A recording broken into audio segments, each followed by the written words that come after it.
இன்றைக்கி நான் வந்து வெஜ் லாலிபாப் எப்படி செய்யறதுன்னு சொல்லிட்டு போனேன். வாங்க வீடியோக்குள்ளே போகலாம்.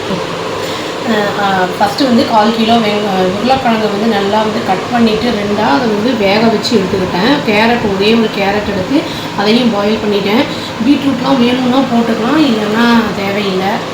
அப்புறம் வெங்காயம் ஒரு பெரிய வெங்காயத்தை கட் பண்ணி வச்சுருக்கேன். சீஸு வந்து 2 சீஸ், அந்த 10 ரூபா 12 ரூபா சீஸு கிடைக்கிது சூப்பர் மார்க்கெட்ஸில், அதை 2 எடுத்து வச்சுருக்கேன் நான். கொத்தமல்லி கார்னிஷிங்க்கு, அப்புறம் காரப்பொடி, கரம் மசாலா இதெல்லாம் தேவையான அளவு எடுத்துக்கணும். உப்பு ஒரு தேவையான அளவு எடுத்துருக்கேன் நான்.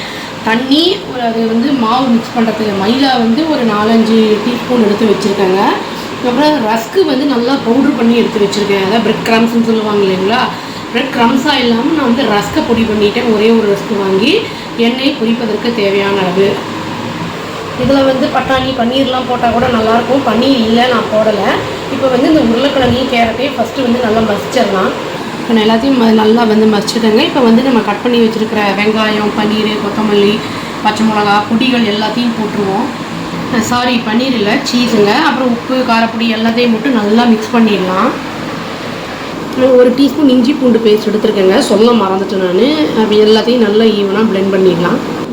இந்த மசாலா ரெடி பண்ணுறதுக்கு நான் கொஞ்சம் கூட ஒரு ட்ராப் தண்ணி கூட யூஸ் பண்ணலைங்க. இந்த உருளைக்கிழங்கு இந்த காயில் இருக்கிறதையே நான் வந்து போட்டு நல்லா மசிச்சு வச்சுருக்கேன். இப்போ வந்து நம்ம லேசாக மைதா மாவு போட்டு டஸ்ட் பண்ணிவிட்டு அதுக்கப்புறமா உருண்டை பிடிச்சிக்கலாம். இப்போ மைதாவில் வந்து கொஞ்சம் தண்ணி போட்டு கொஞ்சம் கெட்டியாக வச்சுக்கலாங்க, ரொம்ப தண்ணியாக வைக்க வேண்டாம். இதில் டிப் பண்ணி எடுக்கணும் அந்த உருளைக்கிழங்கு அந்த மசாலாவை.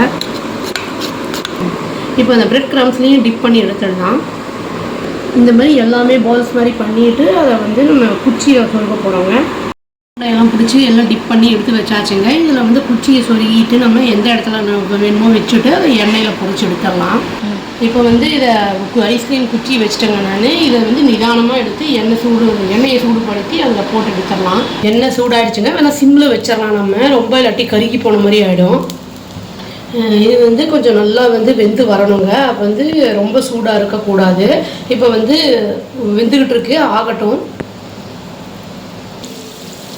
இது கொஞ்சம் நல்லா வெந்த உடனே திருப்பி போடணுங்க. ரொம்ப வந்து அப்படியே போட்டோம்னா அது புடஞ்சி வந்துடும். கொஞ்சம் சாஃப்டாக ஹேண்டில் பண்ணணும். இதை டேஸ்டியான வெஜ் லாலிபாப் ரெடி ஆகிடுச்சு. சப்போஸ் நம்ம வந்து எண்ணெயில் ஃப்ரை பண்ணும்போது ஐஸ்கிரீம் குச்சி போட்டு நமக்கு நிற்கலை அப்படின்னா அதை வந்து நம்ம ஃபஸ்ட்டு வறுத்து எடுத்துகிட்டு அந்த மசாலாவை அதுக்கப்புறம் கடைசியில் வந்து அதை குச்சியை விட்டு செட் பண்ணிக்கலாம்.